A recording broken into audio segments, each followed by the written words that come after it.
नमस्कार विद्यार्थी मित्रांनो, 26 एप्रिलचा पेपर देत आहे उद्या. तर चौथी आणि 7वी स्कॉलरशिपचा पेपर आहे. तर या चुका टाळायच्या आहेत. म्हणजे काय, आता सगळेजण सांगतात या चुका टाळा त्या चुका टाळा. तर आता उद्यासाठी आज काय काय करायचंय, आज ह्या चुका करू नका. म्हणजे काय, उद्या तुमचा पेपर काय जाणार आहेत, व्यवस्थित जाणार आहेत. आज घाई करू नका. आज सगळा सिलेबस कंप्लीट करायच्या मागे पळू नका की आज हे करू ते करू, काय करू काय नाही करू. या सगळ्या गोष्टी टाळून टाका. आज निवांत राहा आणि आज काय करायचंय आणि उद्या सकाळी काय करायचंय हे व्यवस्थितरित्या आपण बघणार आहोत. व्हिडिओ शेवटपर्यंत नक्की बघा.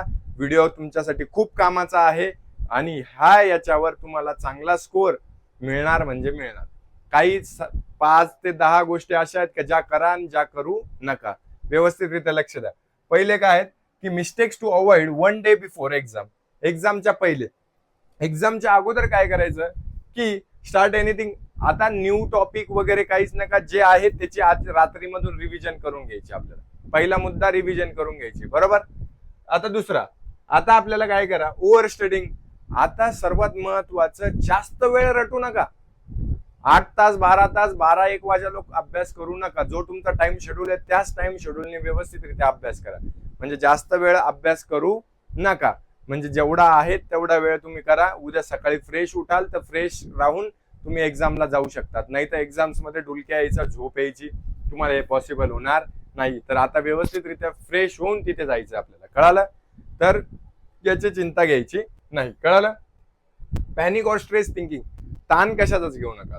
आपला अभ्यास जेवढा झालाय तेवढा आहे, ज्याच्यावर आहेत आपल्या अभ्यासावर विश्वास ठेवा. ठामपणे आपल्याला तिथे जायचं आहे आणि आपल्याला पुरेपूर, आपल्याला व्यवस्थितरित्या तिथे जाऊन आपलं बेस्ट द्यायचं आहे, बस, कळालं.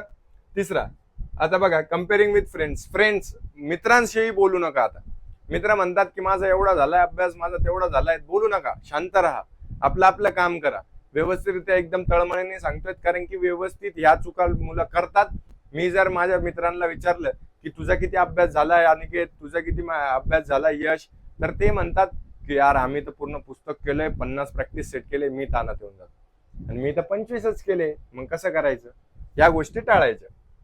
आता संध्याकाळी जे आहेत हलका अन्न खाऊन आपल्याला झोपायचंय. ज्यादा भसाभस आपल्याला खायचं नाही की ज्यांनी आपल्याला पोट वगैरे दुखेल, काही त्रास होईल, काही अशा गोष्टी खाऊ नका, बरोबर.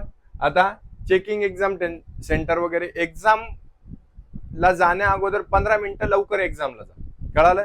अर्धा तास 1 तास लवकर एक्झाम सेंटरवर जा. टाइम वगैरे तिथे व्यवस्थितरित्या तुमचा नंबर वगैरे, सीट नंबर सगळं व्यवस्थित चेक करून, हॉल तिकीट वगैरे, काय घेऊन जायचंय काय घेऊन जायचं नाही, ह्याही मी तुम्हाला गोष्टी सांगितल्यात. ह्या गोष्टी होत्या की ज्या तुम्हाला करायच्या नव्हत्या. आता डे बिफोर एक्झाम तुम्ही काय करावं.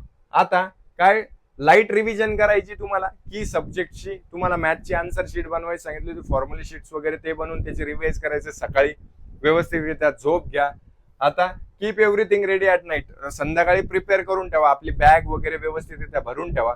व्यवस्थितरित्या त्याच्यासाठी प्रिपेअर राहा, बरोबर. चेक एक्झाम डिटेल, एक्झाम्सचे डिटेल्स वगैरे व्यवस्थितरित्या चेक करा काय काय आहेत. त्याच्यानंतर काय आहेत, चेक डिटेल्स एक्झाम सेंटरवर 40 ते 45 मिनिटं पहिले जा. ईट लाईट, हलका अन्न खा, लिमिट मोबाईल. आता आज रात्री जास्त मोबाईलचा वापर करू नका. आता काय करा, लेक्चर झाले की मोबाईल ठेवून द्या साईडला. जास्त आपल्याला मोबाईलचाही वापर करायचा नाही. रिलॅक्स, जितकं रिलॅक्स राहता येईल तितकं रिलॅक्स माइंडने आपल्याला पेपर द्यायचा आहे, बरोबर. स्लीप एव्हरी 7 ते 8 तासाची झोपही घ्या व्यवस्थित, कळालं. आणि सकाळी जाताना काही ना काही थोडंसं अन्न, हलका अन्न खाऊन जा, बरोबर. म्हणजे तुम्हाला पेपरला जायला सोपं जाईल. आता याच्या व्यतिरिक्त काही तुम्हाला डाऊट्स असतील तर डिस्क्रिप्शन बॉक्समध्ये लिंक दिलेली आहेत. ग्रुप्समध्ये 1 मे पासून बॅचेस सुरू होत आहेत नवीन एक्झाम्सच्या. जे चौथीचे मुलं आहेत ते 5वीला जाऊन नवोदयची करतायत, त्याच्या बॅचेस 1 मे पासून फ्री ऑफ कॉस्ट आहेत. आणि जे 7वीचे मुलं जे 8वीला NNMS ला जातील त्यांच्याही बॅचेस 1 मे पासून सुरू होत आहेत. लवकरात लवकर एनरोल करा. याच्यात काही प्रॉब्लेम आला, ऋषी दादा तुमच्या सोबत आहे. अर्ध्या रात्री आज फोन करा आणि चॅनलला सबस्क्राईब करून ठेवा, बेल आयकॉनला प्रेस करून ठेवा. आन्सर शीट आणि सोल्युशन सर्व तुम्हाला इथे भेटणार म्हणजे भेटणार, कळालं. काही अडचण असली तर नक्की कॉल करा. थँक्यू.